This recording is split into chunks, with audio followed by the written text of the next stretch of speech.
My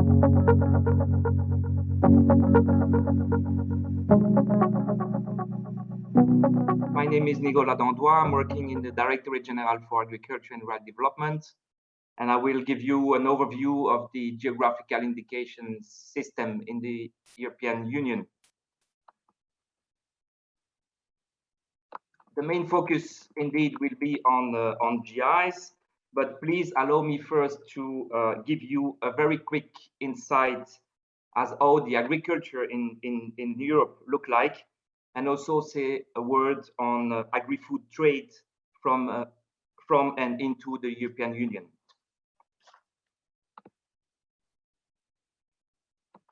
So let's start with the big picture. You can see on this map the orange shaded area, which represents the agriculture area in Europe. And you can realize that it's quite a lot of it. Agriculture actually in Europe with 175 million hectares covers roughly 40% of the EU land in the EU. If you divide this number with the total number of farms, which is 11 million farms, this leads to an average of roughly 16 hectares per agricultural holding. And if you compare that number with the US average of more than 100 hectares, you will understand the difference. In Europe, we have 22 million people who are working regularly in agriculture, but not all of them are working full-time. So therefore, if we convert it into full-time equivalents, this comes to around 9 million of full-time jobs in the EU in agriculture, or approximately 4.4% of the total employment in the EU. If we look at the main production activities of EU farms, you see a broad mix of farming practices. Essentially, EU farms will produce anything that can grow in the EU. And the type of farming depends to a large extent, of course, on the location of the farms, but also to a certain extent to its size. Many of the smallest farms are producing field crops. These farms are often part-time operations where farming is combined with another job outside of agriculture. Among the medium-sized farms, grazing, livestock, field crops, and permanent crops are the most important activities. And many of the biggest farms are specialized in intensive pig or poultry production. It is also useful, I think, to look at the overall trade performance over the last decades. It is actually in 2010 that the EU became a net exporter of agri-food products. And now the EU has been, for 6 years, the world's biggest exporter and importer of agri-food products. And as you can see on this graph, during the last decade, trade expanded continuously. The annual export growth rate reached as high as 8% rise in 2019. Import growth are less impressive, but developed from 5% in 2017 with a little stagnation in 2018 and rose again to 2% in 2019. It is commonly assumed that all the EU exports are very highly processed products and high-value products. But as this graph shows, we have a very diversified export basket covering a wide range of products from all parts of the value chain. In other words, the EU agri-food sector can be competitive in a variety of product classes, reaching from commodities like pig meat or milk powder or cereals to highly processed food industry products. EU imports, on the other hand, are clearly dominated by agricultural food and feed products, which represents about 75% of all our imports.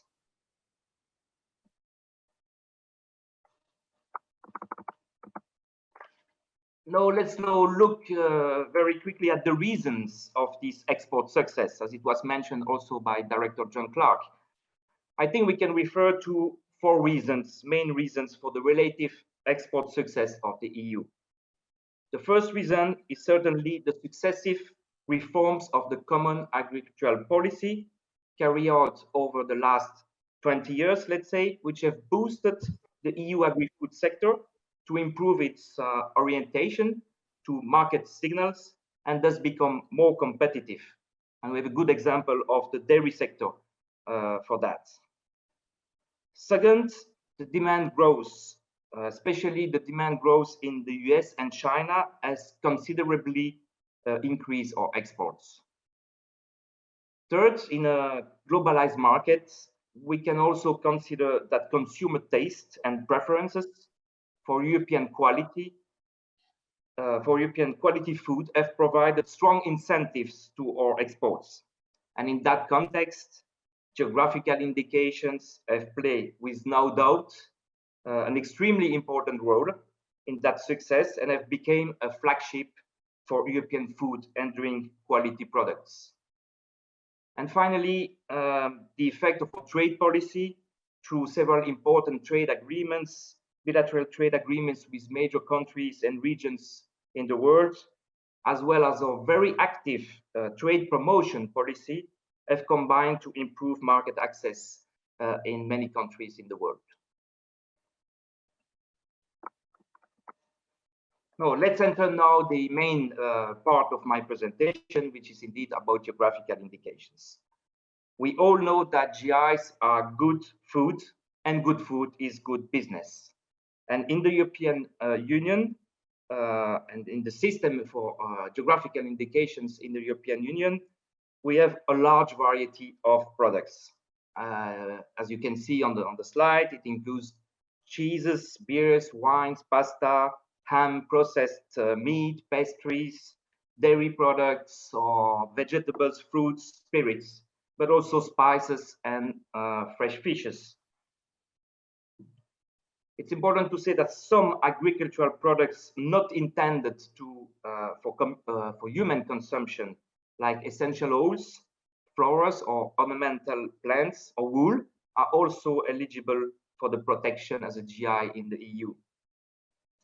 And it has to be said that non-agricultural products are not covered under the current legislation in the EU, although we have discussions ongoing to reflect whether this could be the case in the future. You all know very famous examples of GIs like champagne from France, or Irish whiskey from Ireland, Kalamata olives from Greece, or Parmigiano Reggiano from Italy, Polish vodka, Roquefort from France, or Queso Manchego from Spain.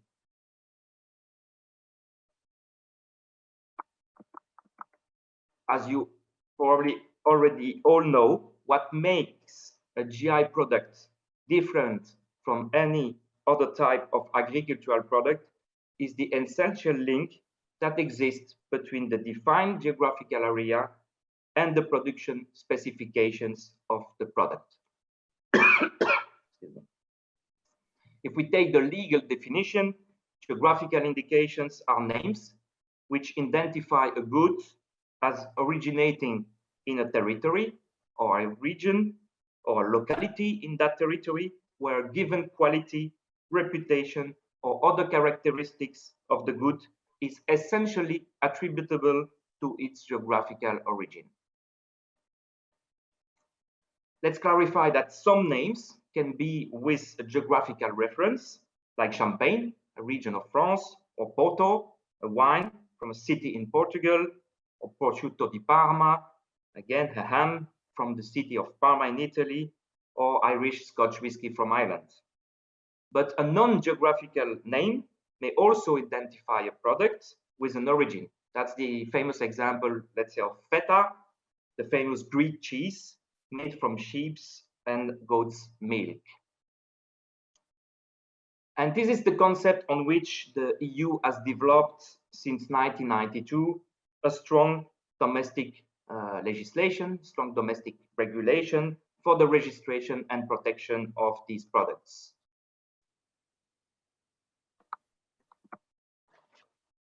So how are these GIs protected in the EU? What is the legal framework for that? So to implement the high quality products policy, and in particular the geographical indications policy, the EU has laid down strict requirements to guarantee the standards of all European agricultural products. It is important to recall that all these requirements are in strict conformity with the global WTO agreement on trade-related aspects of intellectual property rights, the famous TRIPS agreements, and in particular its articles 22 to 24. In the EU, the GI protection is provided by several legal acts, several regulations, depending on the type of products involved. And there are 4 sets of rules. As you can see, for agricultural products and foodstuff, we have one regulation from 2012. For wines, there is regulation 1308 from 2013. And for spirit drinks, this is the recently adopted regulation from 2019, which provides a list of the type of spirits that can be registered.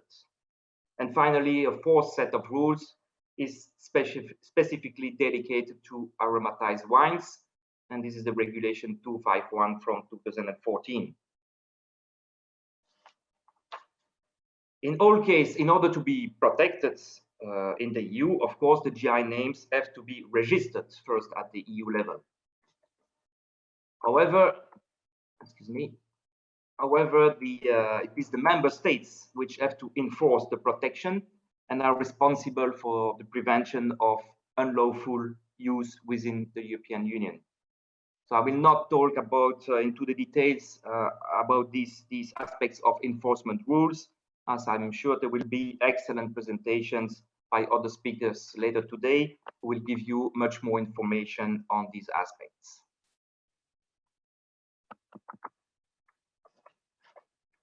Under its regulation for agricultural products and wines, the EU has defined denominations for GIs, the protected denomination of origin, PDO, and the protected geographical indication, PGI, and also the geographical indication when it refers to spirit drinks and aromatized wines. You can see the 2 logos for that in the slides. The main difference between PDO and PGI is based on the fact that for the PDO quality designation, all the production, processing, and preparation of the product steps have to take place in the defined geographical area.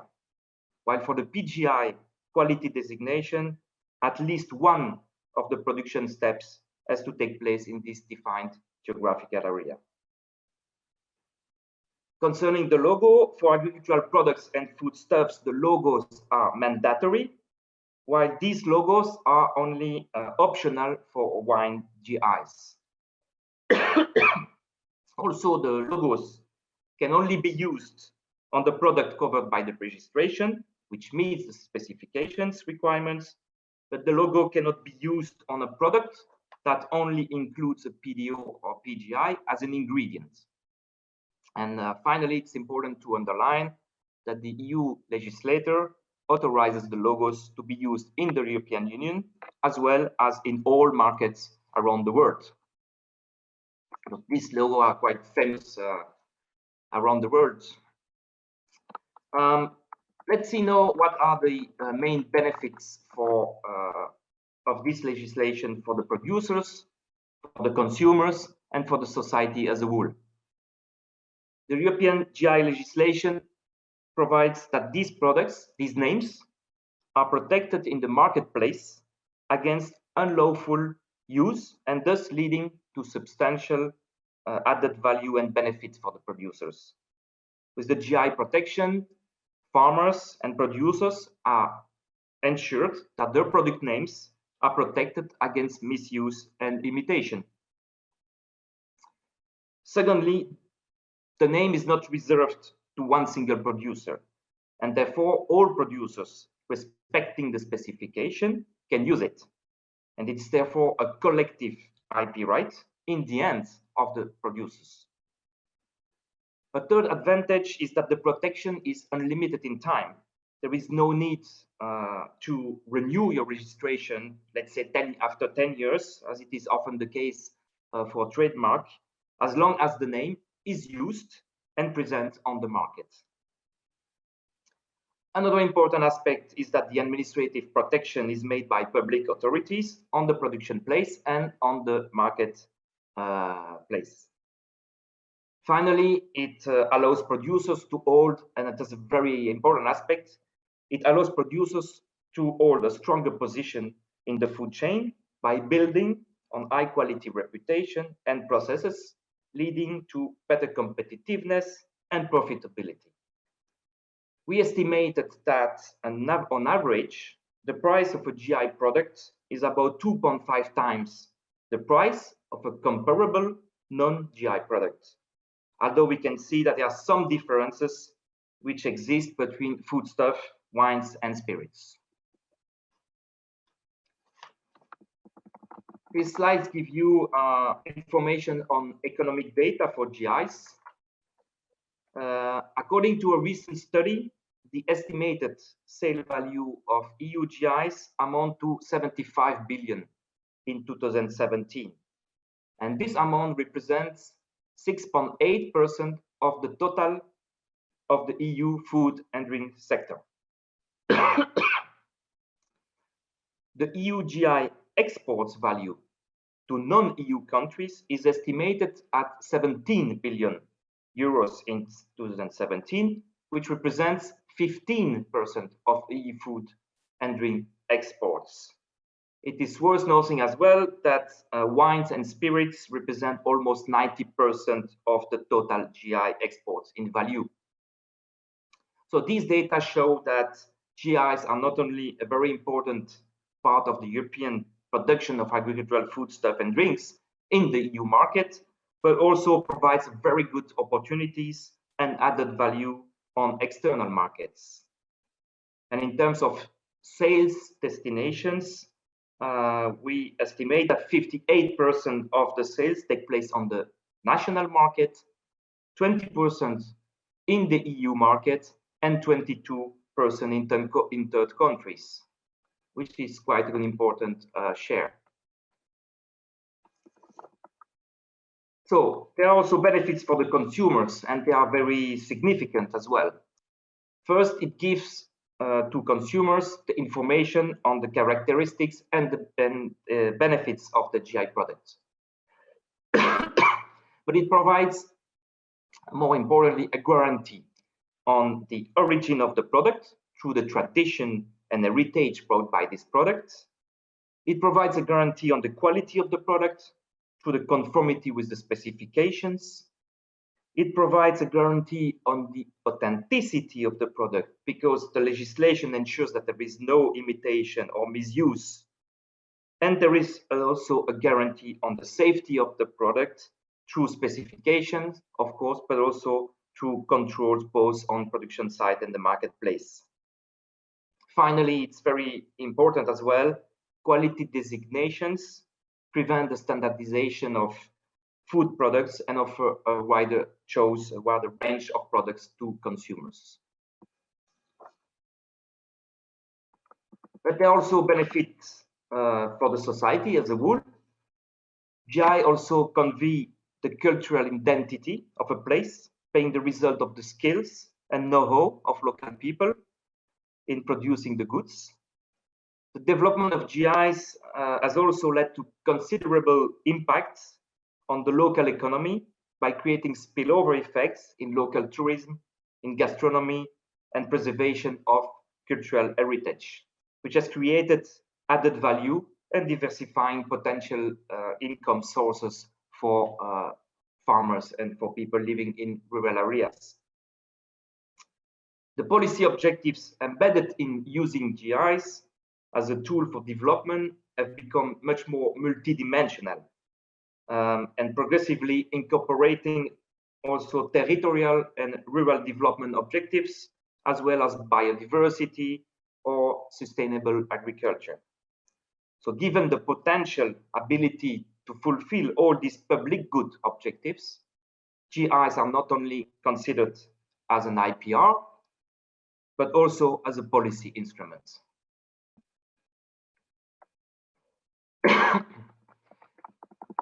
With this slide, I want just to make a little summary by comparing the attributes of GIs with those of trademarks. The first one, contrary to trademarks, GIs are obviously linked to a territory, a specific and limited area of production, and the product must certify this origin. GIs are, of course, quality-related products. They have to respect strict specifications, without which they cannot bear the name on the product. As it is also a collective IP right, it is also a collective ownership, which reputation needs to be preserved, notably by systematic controls, but also by a sense of responsibility to be supported by all producers of the area. And as I already said, the protection is unlimited in time, and the rights also cannot be sold to any other party. Finally, there is a full protection of the name, also for other types of products or other classes of products. So these slides show you the number of registered GIs by EU member states and by sector.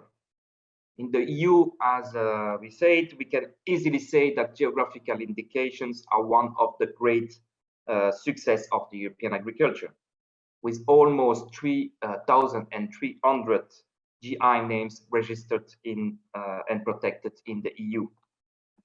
So the member states obviously have made a great use, have taken great advantage of these schemes to promote the products on the marketplace, both in Europe and internationally. In particular, Italy, which has the highest number of registered GIs in Europe, with almost 900 registered GIs, followed by France with 750, and then Spain, Greece, Portugal, and Germany. There are also more than 1,500 GI names from non-EU countries, which are protected in the EU. This is mainly through international agreements, and also through a few through direct registration. We will see that a little bit later. These slides show you the distribution of GIs by class of products, and what you can see is that wines represent almost 50% of the total, followed by spirits, cheeses, and fruits and vegetables, and also a big share for meat products. Transparency is also a key element of the EU legislation.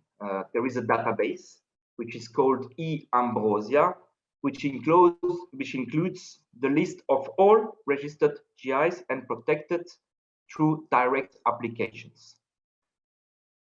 This database also gives information on pending requests, on possible modification of the specifications, and GIs originated in member states, but also in third countries, are included in this database.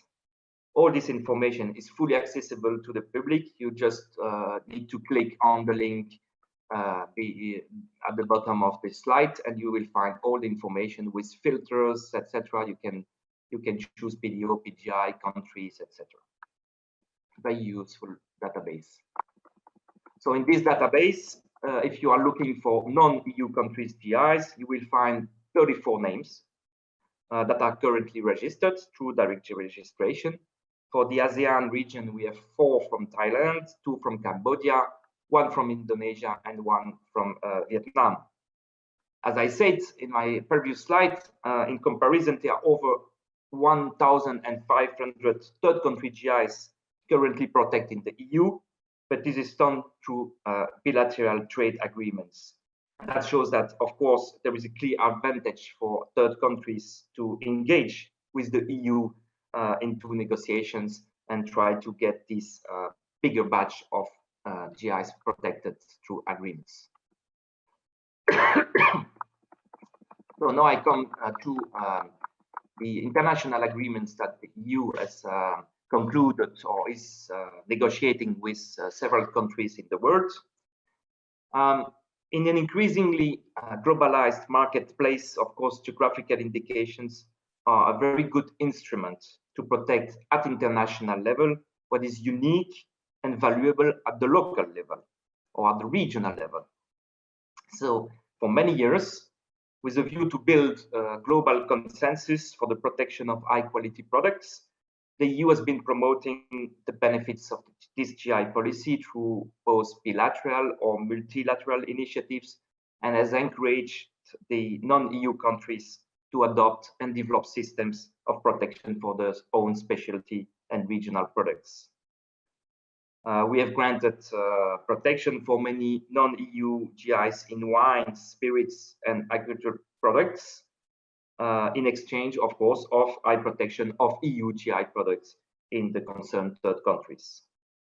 So we have in place several specific agreements on wines and spirits. That was the case in the past with Australia, US, South Africa, or that's for wine. And for spirits, we had Mexico, Canada.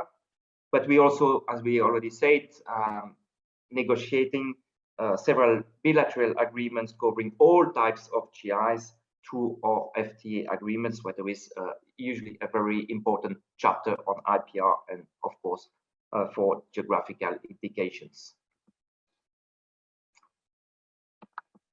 So let's look at what are the elements that the EU is looking for when negotiating international bilateral trade agreements. We aim essentially at the four main elements, the following elements for the protection of OGIs. First, we look for a high level of protection, we try to go beyond TRIPS provisions. Second, we seek, of course, reciprocal protection with a direct protection through the agreement and the protection unlimited in time. When we negotiate agreements, we also look at prior trademarks, which are already registered in the country, and we allow coexistence of the GIs with these prior trademarks if they are registered in good faith. And finally, we try to ensure that there is a strong administrative enforcement of the protection. So we have currently 36 agreements in force or concluded with strong GI chapters. It was mentioned by John Clark. We have agreements in place with Vietnam, Japan, South Korea, or Singapore. We recently concluded a standalone agreement on GIs with China, and we have also concluded agreement with Mercosur and Mexico. We are also in the process of negotiating other agreements, like this is the case with New Zealand, Australia, and also Indonesia or Thailand. But why is it so important to have international agreement in place and ensure high level of protection? But simply because there are still many usurpations, evocations, or misuses of European GI names all over the world. By playing on the reputation or the true origin of the product, some market operators are placing products which are not originating in the region of production of the actual GI, and therefore are obviously misleading the consumers on the real origin and or the quality of the products. So when the name is protected in a specific country, the game is not yet over. The enforcement of the right is on the marketplace is clearly also the essential element. As you can see on this slide, some examples of usurpation of French wines in South Africa. You have Bordeaux with an evocation of Bordeaux wine, or you have this funny goat roti, which is an evocation of another French wine, Côte Rôtie. And you can see also two packages of feta. One is the real one, the real feta on the left side with the logo, produced in Greece, and the other one is a feta with 2T, which is clearly an usurpation of the name feta. So as a conclusion, I would like to emphasize that GIs indeed in Europe are a true success story. As we have seen, GIs are collective IP rights, which offer a very extensive protection. But it is also a very strong marketing tool for farmers and rural areas, because it offers the producers distinctive signs and provides incentives to develop brand recognition, strong reputation, and also offers opportunities on the marketplace, both domestically and internationally. In Europe, and I'm sure in other parts of the world, GI provides for higher sales premium, which helps developing economic activities in rural areas. A recent study showed that European GIs are 75 billion euros, which is more than 20% of the market, which also show that 20% of the market is outside the EU. And as we said, a GI product typically obtains 2 times more the price of a non-GI-like product. All this to say that GIs are truly European policy that reflect at the same time the cultural heritage of our regions and communities, and are really drivers for member states' agri-food sectors and for the success and reputation of our exports around the world. And we have seen in our FTAs that it has been possible to get strong protection and enforcement of our GIs in all our partners' markets.